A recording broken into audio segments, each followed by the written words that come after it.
This is the Farmer card, which is 7 of Coins. And in the upright position, it means considering things, taking time to reflect and reassess. It means usually having patience, because this is a crop, this is the harvest. And if you harvest something too soon, it's usually sour. It needs time to sweeten on the vine. So the message of this card is that things sweeten over time. If you try to draw a conclusion, or if you try to gather money or information or anything into your pockets too soon, it can be sour instead of sweet. So this is really a card of taking time to like lean, on your staff here or on your garden implement and just reflect and pause and assess or reconsider if you want to go in a different direction or not. A part of the message of this card is, do you want to continue taking the same action and harvesting the same kind of results? Maybe it's a good thing. Maybe you do want to repeat that action. You do want to sow that same seeds to get another crop. But some of you may want to change directions or plant a different crop, get different results. So this is a really great card for reassessment, for considering things, considering whether you want to take a different direction or whether you want to change your actions, all of that kind of stuff. In the reverse position, what this means is that you may be having a hard time reflecting, or when things are in reverse, they're in shadow. So that means that there's either some doubt or some fear or some resistance to taking a time out and reconsidering things. Or taking different action. This could be a block towards taking different action. And it could also be having a hard time with patience, having a hard time waiting on something. So that's the message of 7 of Coins in reverse. Is what it says is it may just be hard right now to wait through it. It might be hard to get to the final decision or the final harvest, the final, whatever the actions have been creating, whatever you have been nurturing or following or developing. It may be difficult to wait for that final result. For March is a theme that's going on for you. And it's going to take some strength and endurance and fortitude to get through that. Luckily, she's highlighted for you and she's in the upright position, so it says you do have the strength. This is actually you, Virgo, in this situation. So even though it may be difficult to have patience or take that time for reconsideration, you're going to ultimately have the strength and the patience to do so. And she actually works miracles through her patience and her fortitude. She's actually able to open the jaws of the lion through her patience and her gentleness and through her inner strength. So I'll come back to that card. But what's in the shadow for you, this is the shadow position. This is Knight of Wands. And this is someone who is eccentric. He's someone who's bold. He's someone who's confident. He does things in his own unique way. He's in shadow. And the shadow position represents what we're not seeing, what is not conscious, what is below our consciousness. So for some of you, this may be a fire sign that is not in the picture right now. So this is Sagittarius, Aries, or Leo. This may be some of you who have a King of Wands archetype person who is not available right now, or who is not in the picture, who is in delay, in shadow. He's like behind the scenes. Or around the corner. So there may be someone who's influencing the situation who has that archetype. It doesn't have to be a fire sign, but it usually has the archetype of someone who is someone who trusts in their own boldness and their own confidence. They do things in their own unique way, so different from everybody else. They kind of broke the mold when they made this guy. And he's very bold. He makes bold moves. But right now he's in shadow. So if there's someone, if you have a spouse or a lover or a partner, father, brother, any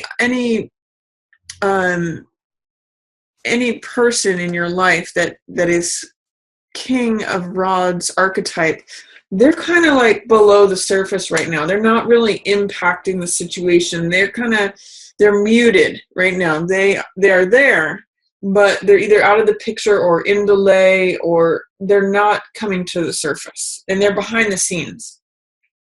What's passing away, and this is really nice, Virgo. This is the passing away card. This is 5 of Clubs, which can be fighting or petty annoyances. This is like traffic tickets. It's like speed bumps in the road. It's like, having to pay your bills or finance charges. 5 of Clubs can be, I call it this card playing versus fighting. And in this passing away position, I'm seeing it as like these are petty annoyances that are passing away. So this card has a lot of Mars energy in it, has a lot of fighting. You can see these are 5 people who are all competing and fighting. If there's senses of competition in anything, that's going to be passing and dissolving away.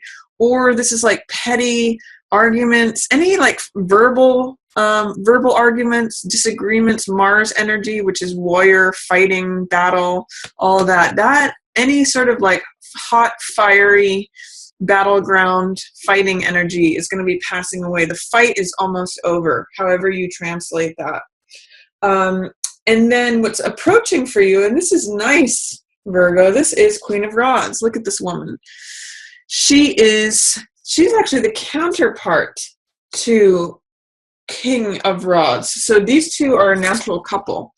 And he's kind of going to be in the shadows, and she's coming more to the forefront. You can see he's in the shadow position, and she is in the approaching position. This is near future, what's coming into being.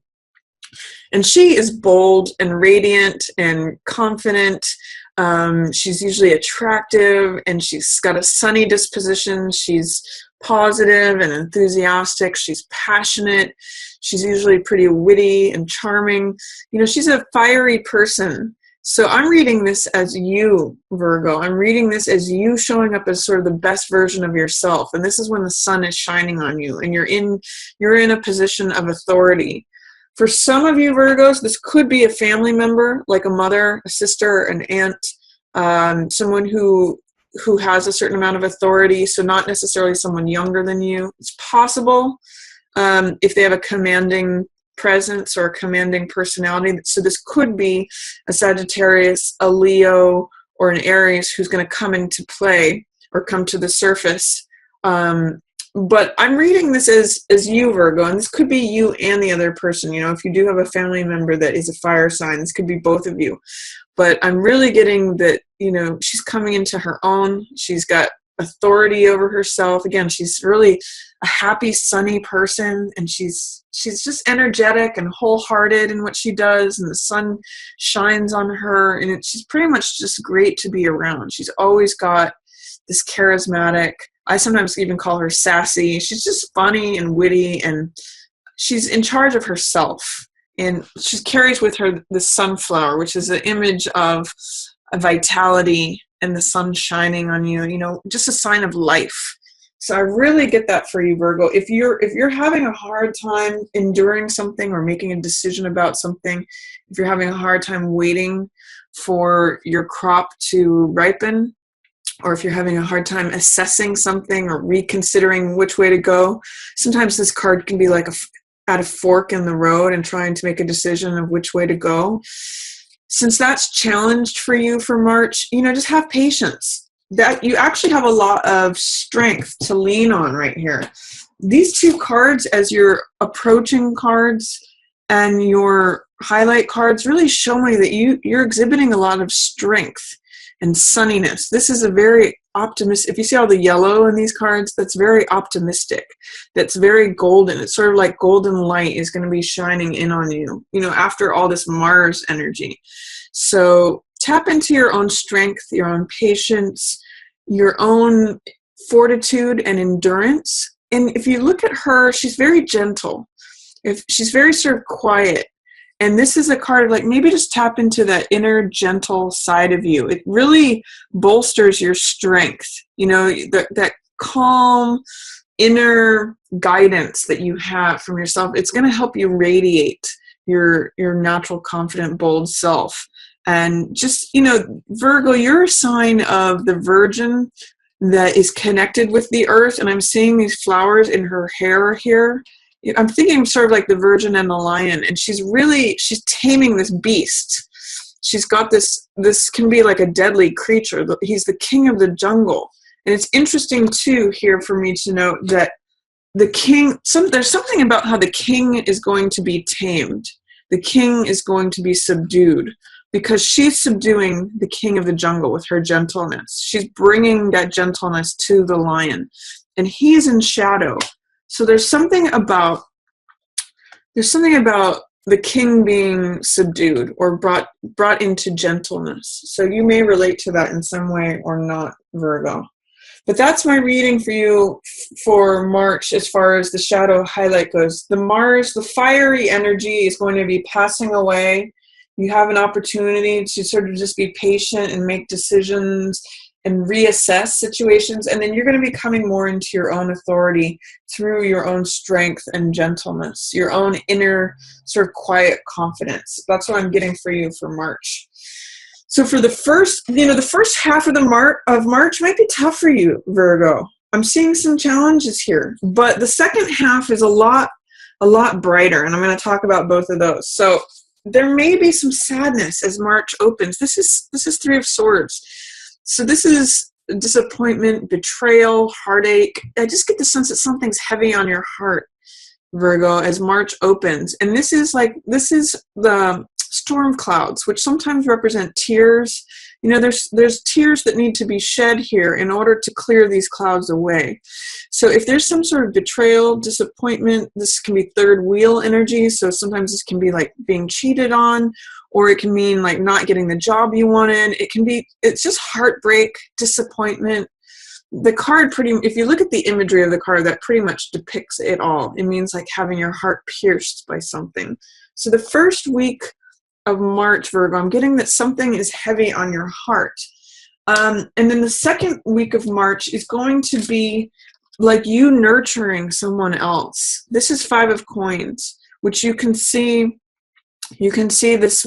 I'm really getting ties with this woman here and this here. There's something about how the beast is being tamed in this image, and this one is like he's in her arms in both cases, and he's been wounded. He's looking for help. He's been out in the snow. So I'm really getting this gentle, compassionate nature of you, Virgo, and then holding on to this wounded creature who can look very fierce and very much like the king of the jungle. You know, Leos they shake their mane and they're proud. But I'm kind of getting to the sense that he kind of is running into your arms for comfort here. So whoever this might be, Virgo, someone may need your help, especially in the second week of March. Your gentleness can really be soothing to someone who usually appears as a lion. So you are the one who is, you know, normally the lion looks like the symbol of strength, but this is actually you through your gentleness and your calm, you know, that Virgo side of you that is coming out as the maiden to soothe the fierce beast. So that's the theme of the second week. And also another meaning of this card is to focus on the spiritual world rather than the physical world. All kinds of things happen out here in the physical world. But the spiritual world is always warm and glowing and available to us. Out here in the physical world, things can feel desolate. It can be cold in the Rider-Waite. It's snowing outside. So this can be like desolation, feeling isolated, feeling left out in the cold. But there's always this comfort. I always point to the stained glass where it's glowing and radiating with this warm yellow light or warm golden light. So it's really a card of focus. What do you want to focus on? Do you want to focus on the spiritual world where it's warm and always available to you? The doors are always open to you. Or are you perhaps looking at what is right in front of you, like life here on earth with it's like as Shakespeare says, all of its slings and arrows. So it's really a card of choice of focus. And I encourage you to stay warm by focusing on the spiritual side of life. Then, and however that translates for you, that's going to be different for each person. Third week of March, you're going to like really feel bold and confident and daring. This is when I think the Queen of Rods is going to show up the most. This is the Knight of Rods. So he actually comes right before her in the tarot. He's the younger version of her. And he is risk-taking, he's daring, he is courageous. Sometimes when he goes overboard, he can get a little cocky or arrogant, but he is the guy who's afraid of nothing. He goes forward, he runs into battle, he doesn't care what anyone thinks. He just goes for it. So if you're looking for some fire energy, which is about action, taking action, being brave, being courageous, being bold, trying new things out, this is your guy. So third week of March, I kind of get the sense that things are going to turn around for you. You know, you open March with a little bit of a heavy heart, but look at how you end March. You know, the rainbow ends where you are. So 10 of Cups is a card about feeling emotionally fulfilled. Feeling this is a card of family, of joy, of peace. You can see the family is holding up this cup, you know, the wife and the husband, and in the Rider-Waite, the kids are there too. So it's really a card of the family coming together. It's all these cups. It's the most amount of cups on a card. So, and you can see the end of the rainbow is where they're at. So it's like when everything comes and you feel emotionally fulfilled, it's joy, it's peace, it's harmony. You know, the card pretty much says it all. You're at the end of the rainbow and you feel complete emotional fulfillment. So I'm really happy for you for that, Virgo. If you find that the opening of March opens with challenges for you, either heartache, disappointment, or that you're needing to come to the rescue for someone else or comfort them, know that this Mars energy, this fighting, this aggression, competition, whatever that Mars fire is, it's passing away. And you're actually just coming into your own strength, your own confidence, your own sort of gentle, quiet knowingness. And you know how they say, oh, he's the silent type, you know, the silent but strong type. I'm kind of seeing that for you. Like, it might be quiet and it might be gentle, but that's who strength is. And I'm really seeing the Virgin Maiden here, which is you, Virgo. I also, for some reason, I'm getting this, is that because she's taming this Leo, it's another fire sign. So you may be, this person that you're attending to, especially in the second week of March, may be a fire sign person, Sag, Leo, very possibly, or Aries. Either that or they've got a fiery personality, Virgo. So then, like I said, this last week of March, end of the rainbow, this is you feeling emotionally fulfilled, joy comes back, the skies have cleared. You know, it's funny, remember how I said sometimes the tears are what's needed with the raindrops to clear this dark cloud away? This is after that dark cloud has passed away. This is like sort of the fresh, you know how when it feels fresh after a rain thunderstorm? This is where you get to by the end of the month. So again, if the beginning of March opens and it's difficult, the second part of March should be a lot nicer for you, and it should end quite nicely for you, Virgo.